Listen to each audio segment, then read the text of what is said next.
Good morning, good afternoon, good evening, good night, good day to you. That's depending where you are. In the world, I'm in London doing the nighttime devotion from the devotional Christ Triumphant.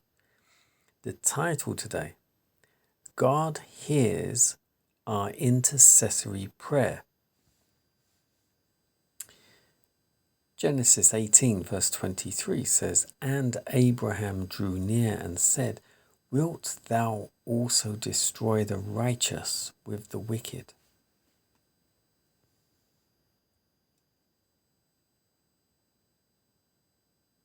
We're told that Abraham drew near and said, "Wilt thou also destroy the righteous with the wicked?" While Abraham had a true sense of humility that every child of God should possess, yet he had an intense interest in the souls of the sinners. He is represented as drawing near. He steps close to those heavenly messengers and pleads with them as a child would plead with his parents. He remembers that Lot has made his home in Sodom and that Lot has connections all through Sodom by marriage.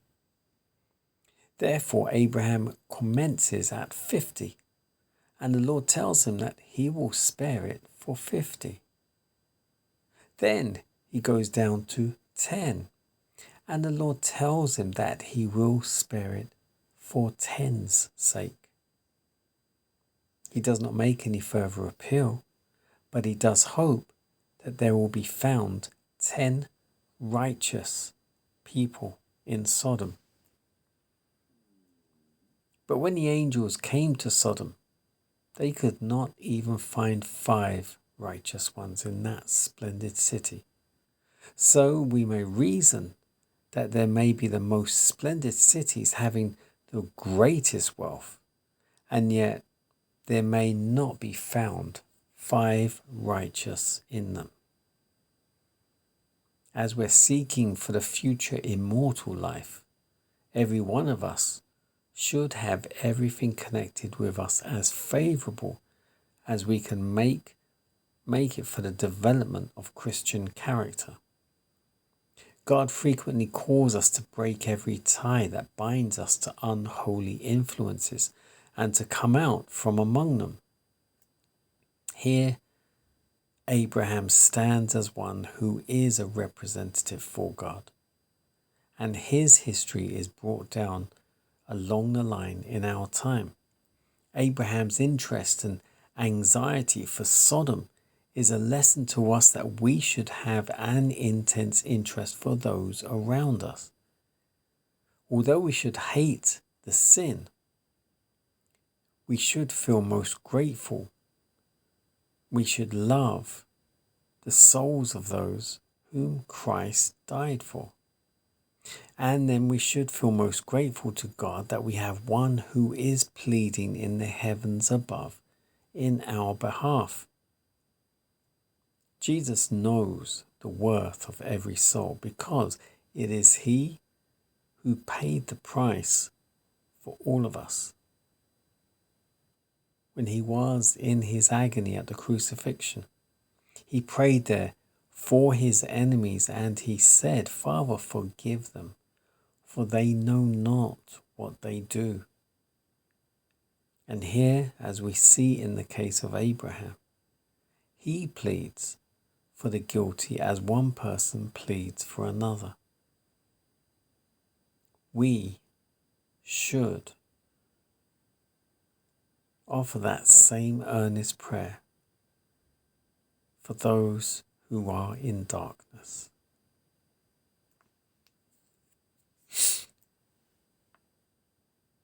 God hears our intercessory prayers, the title. And it focuses on coming back to Sodom, Lot, who made his home there. When the angels come and visit Abraham and basically let him know we're going down to destroy Sodom and Gomorrah. And Abraham, knowing full well that Lot and his family are down there, saying, "Look, if there happen to be 50 people, will you spare the city? And God said, if I find 50 people, I will spare the city. And then Abraham, knowing full well there isn't 50 people, well, what about 40 people? God said, yes, if you find 40 people. And he said, well, what if it's 30 people? And eventually, as it says here, it gets down to 10. What if there's 10 people?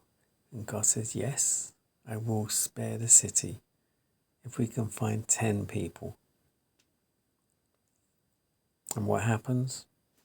We had Lot, his 2 daughters, and his wife, 4 that come out of the city with the angels. And that comes down to 3 because Lot's wife looks back, as a lot of us would, in earnest. They said, oh, what's going to happen? And the angel said, go, don't look back. And she did. So ultimately, it was Lot and his 2 daughters were all that came out from that huge city. But it says here, God hears our intercessory prayers. Abraham tried to intercess for all the people. But because there were none, not even 10 out of that vast city that believed, that were obedient,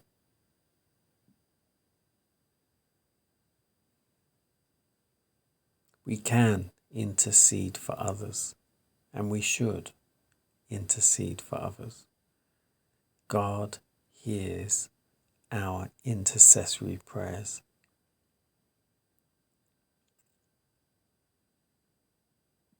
Pray for your families. Pray for your community. Pray for your co-workers. Pray for whoever is around you, even those you don't know. Pray for them. The darkness is going to get darker. Prayers are needed, even for me and you.